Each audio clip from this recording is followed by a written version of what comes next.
পাথরকে ঝামা পাথর বলা হয়।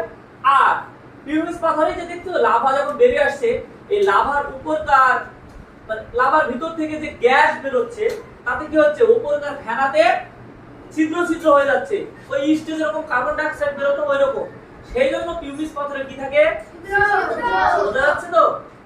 এগুলো রিপিট, এগুলো তো আমি আর বেশি টাইম নেওয়া যাবে না, এক এক দিন এক একটা চ্যাপ্টার আমি পুরো কমপ্লিট করতে চাইছি। এইগুলো হলো পাললিক শিলা। পাললিক শব্দটার এসছে পলি থেকে, কি থেকে? নদীর নিচে তাহলে পলি জমতে হবে। তাহলে পৃথিবীতে প্রথমে তো কোনো শিলা ছিল না, শুধু একমাত্র ছিল কি, একটা অগ্নিপিণ্ড ছিল। সেখান থেকে তৈরি হলো কি আগ্নেয় শিলা। কি শিলা? সেজন্য আগ্নেয় শিলাকে কি বলা হয়? আর আগ্নেয় শিলা কয় প্রকার?